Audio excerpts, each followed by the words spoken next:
श्री कृष्ण कहते हैं, ज्यादा हंसने और बोलने वाला व्यक्ति अगर चुप हो जाए तो मान लेना वह भीतर से टूट चुका है।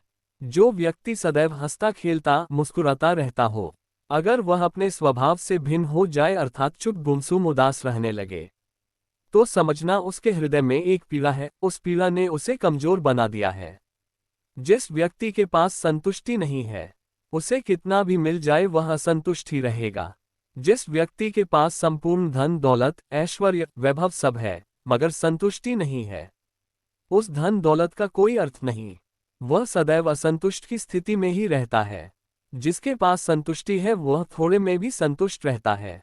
जिंदगी में सदैव अवसरों का आनंद लेना चाहिए, लेकिन किसी के भरोसे को तोड़कर नहीं।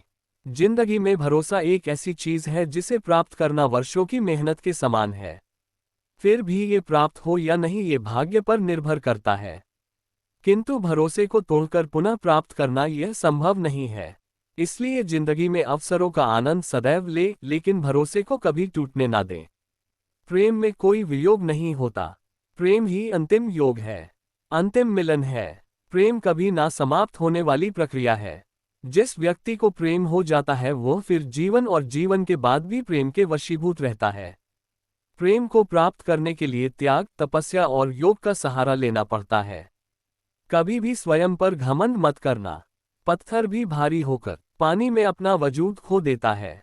जो व्यक्ति अपने अहंकार से भारी हो जाता है, जिसमें अभिमान भर जाता है, वह उस पत्थर की भांति होता है जो भारी होने के बावजूद भी नदी की धारा में डूबकर अपना अस्तित्व खो देता है।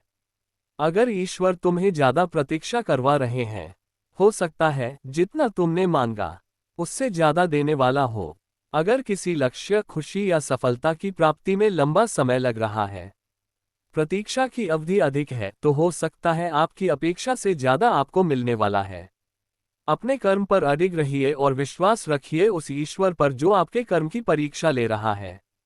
जीवन ना तो भविष्य में है और ना ही अतीत में, जीवन तो बस इस पल में है, केवल इस पल में। जो लोग जीवन को भूत और अतीत के भरोसे छोड़ देते हैं, उन्हें श्री कृष्ण सावधान करते हैं। जीवन का अर्थ ना भूत है ना भविष्य, जीवन केवल और केवल वर्तमान है। इसलिए वर्तमान में अपने जीवन को आनंदपूर्वक जिए, निस्वार्थ कर्म को अपने जीवन में अपनाएं।